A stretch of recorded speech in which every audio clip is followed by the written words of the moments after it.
Olá pessoal, tudo bem com vocês? Seguindo a série de assuntos polêmicos, vamos falar hoje do que está acontecendo no mundo, ou seja, uma das inúmeras coisas que estão acontecendo.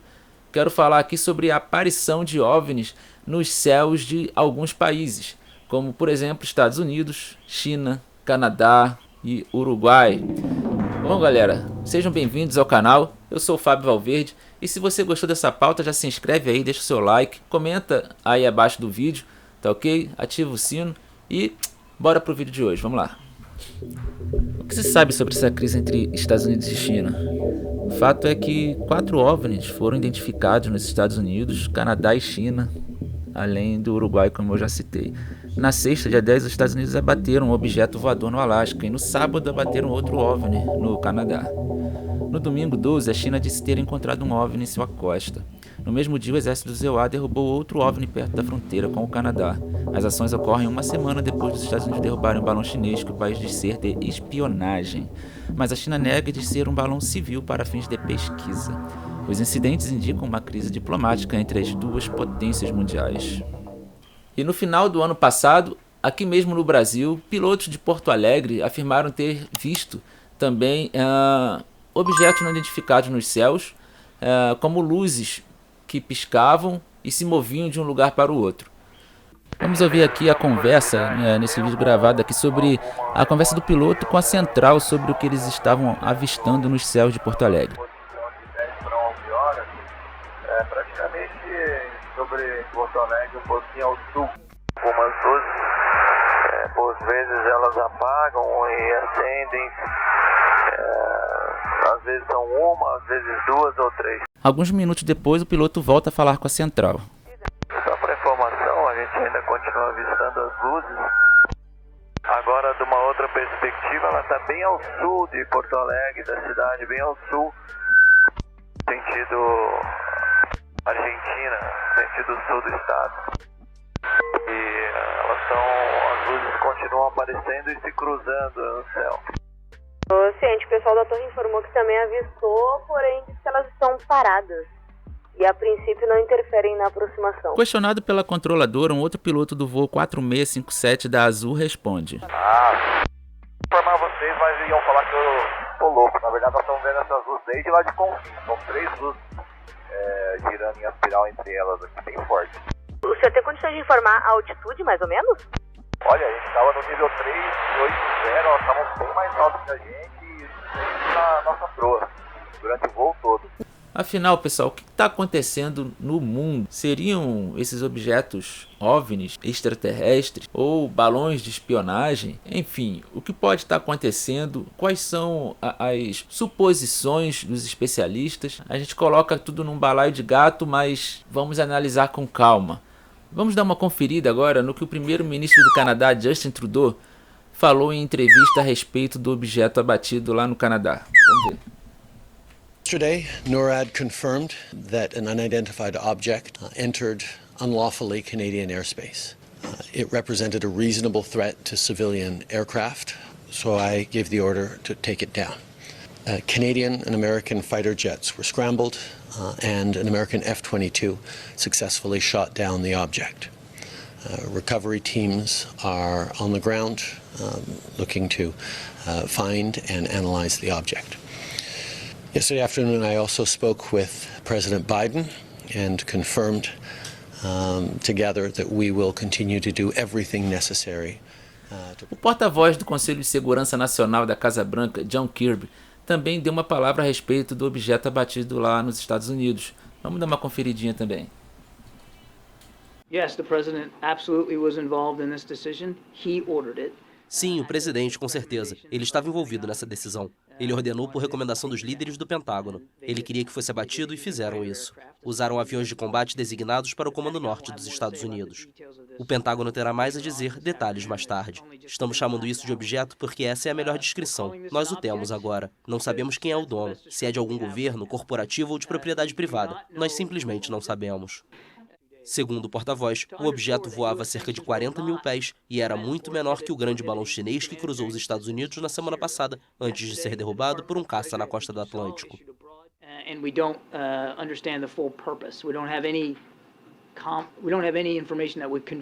Não entendemos o propósito completo. Não temos nenhuma informação que confirme um propósito declarado para este objeto. Esperamos ser capazes de recuperar os destroços, uma vez que caíram não apenas dentro do nosso espaço territorial, mas no que acreditamos ser água congelada. Portanto, um esforço de recuperação vai ser feito.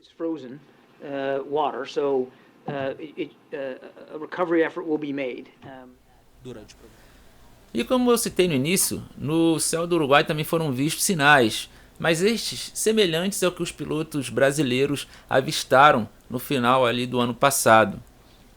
E por último aqui, antes de eu fazer as minhas pontuações, eu vou colocar mais uma reportagem sobre um acontecimento que houve aqui no Brasil no ano de 1986. Caso vocês não saibam, foi uma noite em que ficou famosa e conhecida por a Noite dos OVNIs, ou o Festival de OVNIs, ou a Noite dos Discos Voadores.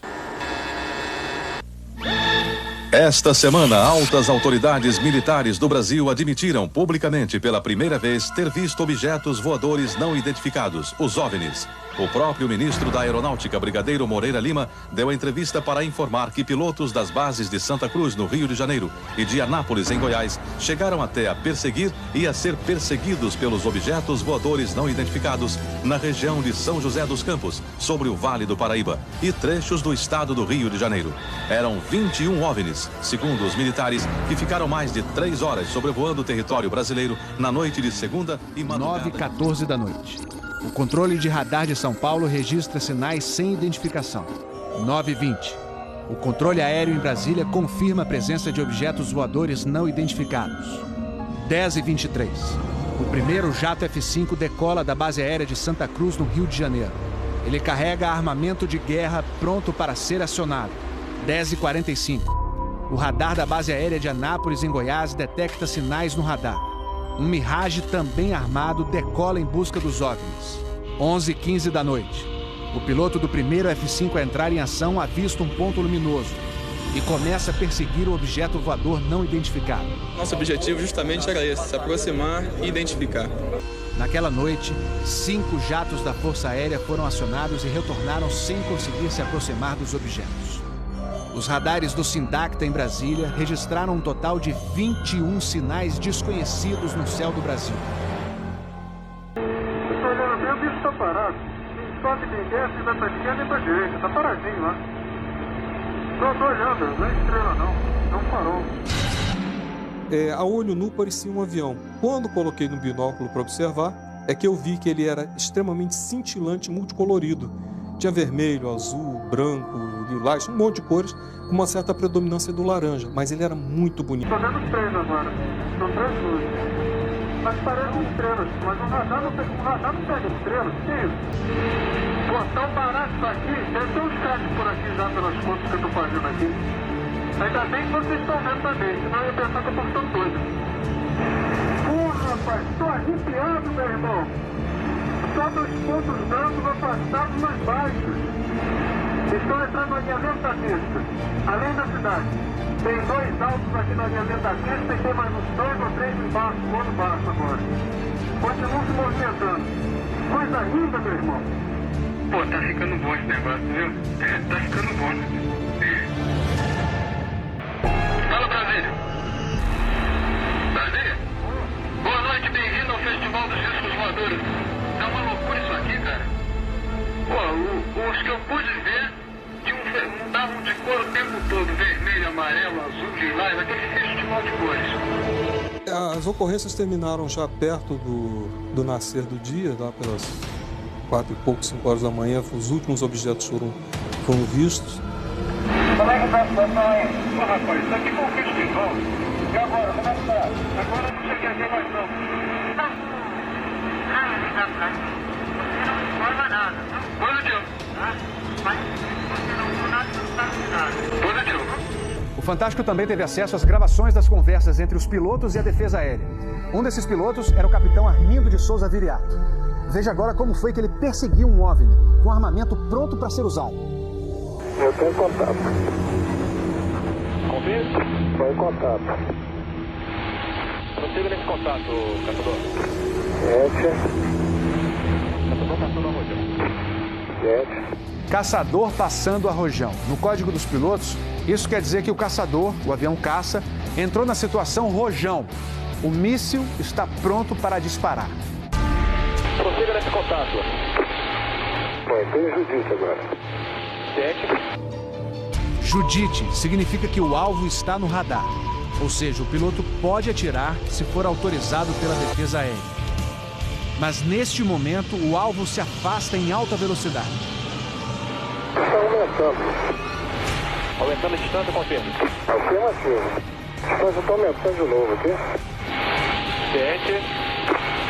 Aumentando rápido, né? Comportamento muito estranho, ok?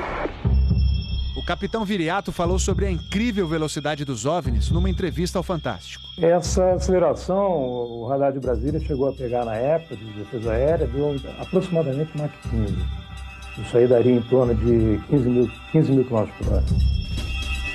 15 mil quilômetros por hora é uma velocidade muito acima dos jatos mais rápidos do mundo, que chegam no máximo a 4 mil quilômetros por hora. Bom, como vocês puderam ver, existem várias aparições de situações diferentes, né, em cada uma delas. Nós não podemos afirmar categoricamente que todas são OVNIs, nem que todas são balões de espionagem. São diferentes. Agora, o que a gente pode analisar? Vou falar 5 coisas aqui para vocês, como eu falei lá no início. A primeira que eu quero colocar para vocês. Nós estamos em uma, infelizmente, eminente guerra, terceira guerra mundial.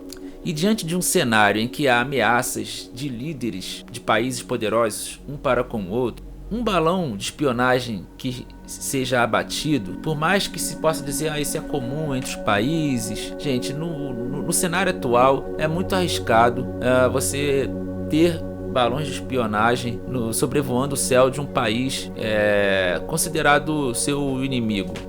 A China obviamente reconheceu que esse balão era dela e retrucou, condenou o ataque, mas sem ter razão, né? Eu acho que é de muita falta de bom senso no cenário em que a Terceira Guerra Mundial está por um fio, né, para acontecer, um país fazer um tipo de coisa dessa para espionar o outro país. Às vezes eu paro para pensar, será que isso não está sendo de propósito? Porque tem que ser muito ingênuo, né, para não achar que você vai enviar um balão desse para o terreno do país inimigo e não vai ser descoberto. Mas há também suspeitas de que esses balões possam ou poderiam estar carregando substâncias químicas ou armas químicas, o que é muito sério também, além de outras substâncias que a gente não pode nem comentar aqui. O segundo tópico é sobre o que eu acabei de falar, né? Sobre esses balões de espionagem. Qual o motivo deles enviarem um balão de espionagem agora para esses países? Não tem uma lógica plausível para isso. É querer realmente colocar lenha na fogueira para que haja essa guerra mundial. Agora, o terceiro ponto que eu quero colocar aqui para vocês são os sinais nos céus que não são esses balões de espionagem. São essas luzes que eles vêm piscando, que se movimentam e tal. Há especialistas que dizem que muitas dessas aparições são satélites. Seriam satélites que estão orbitando aí a órbita terrestre. É uma possibilidade, nós não podemos descartar, mas eu acho que é um pouquinho forçado você achar que essas luzes sejam apenas satélites. Um ou outro pode até ser, mas para um satélite iluminar da forma como as pessoas captam nas imagens, esse satélite teria que ser muito grande e estar muito próximo da Terra. Eles estão próximos, mas por eles serem pequenos, sinceramente eu desconfio de que eles possam refletir da forma que eles refletem e se movimentar da forma que eles se movimentam. O quarto tópico que eu quero colocar para vocês aqui é sobre a possível existência de seres extraterrestres. Ora, nós não podemos simplesmente eliminar a experiência das pessoas que já passaram por alguma situação de contato com esses seres.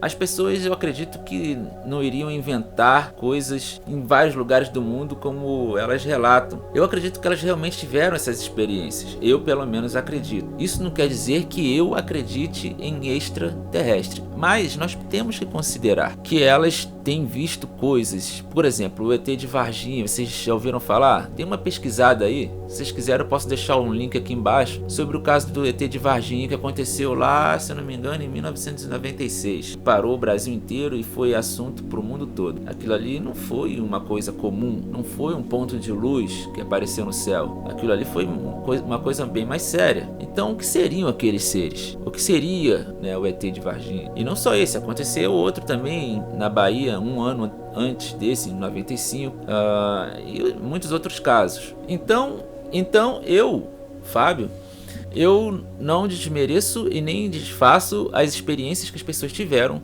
Porém, eu acredito, como cristão que eu sou, e focando mais nas questões espirituais, de que esses extraterrestres que aparecem não são seres de outros planetas, mas que podem ser seres que não são da nossa dimensão, ou seja, que sejam seres caídos, anjos caídos, demônios, enfim, que se materializavam ou que se materializam nessa forma para enganar as pessoas. Aí você pode me perguntar, mas por que eles iriam fazer isso, né? Por que iria existir esse tipo de coisa? Ora, aí eu vou ter que falar do quinto ponto, quinto e último. Qual é a desculpa que o sistema vai dar por uma visão cristã, protestante, sobre o futuro da igreja? Qual seria a desculpa que o sistema vai dar para quando a igreja possivelmente for arrebatada, seja no início dos 7 anos de tribulação, seja no meio dos 7 anos ou no final? Que vai haver o arrebatamento, é unanimidade, que em algum momento vai haver esse arrebatamento. O que não é unânime é o momento. Mas enfim, qual seria a desculpa que o sistema vai dar? É bem simples. Se o sistema, né, massificar e conseguir trazer para a massa do mundo que os extraterrestres realmente existem e que nós estamos sendo, que o país está sendo ameaçado de certa forma por esses seres, primeiramente os países do planeta vai clamar por um tipo de ordem mundial para que se proteja, para que todos os países se unam para defender o planeta de uma possível invasão extraterrestre, que contribui aí para a criação de uma nova ordem mundial. E segundo, que seria bem lógico eles dizerem que a igreja sumiu não por um arrebatamento, mas porque foi abduzida pelos alienígenas, percebem? Então eles precisam ratificar, né, chancelar de certa forma que a igreja realmente foi abduzida. E para isso eles precisam fazer com que esses seres apareçam, para que as pessoas vejam coisas que elas achem que é aquilo que eles estão dizendo que é, mas que quem está ligado sabe que não é bem aquilo ali, ou seja, não é bem um ser de outro planeta. Bom, essa é a minha opinião. Eu gostaria que vocês deixassem a opinião de vocês aí, ok? Bom, gente, o fato é que o mundo está ficando de cabeça para baixo. Acontecimentos e sinais acontecendo o tempo todo dia em vários lugares do planeta. Infelizmente tivemos um terremoto terrível aí na Turquia e na Síria que devastou o país e já são mais de 25 mil mortos, infelizmente. É um momento difícil, está sendo um momento difícil, nós estamos visto muitos sinais. O ano de 2023 já vinha sendo profetizado aí, falado por muitas pessoas que seria um ano de acontecimento, e nós temos presenciado isso. Nós estamos apenas no início, né? No início do ano. Nós precisamos aí estar atentos, como igreja nós precisamos estar unidos, como cristãos precisamos estar sempre buscando a presença do Espírito Santo e a santificação no Senhor. Eu agradeço aí a vocês, tá? Por terem ficado comigo até aqui. Fiquem com Deus, um abraço para vocês e até a próxima. Tchau.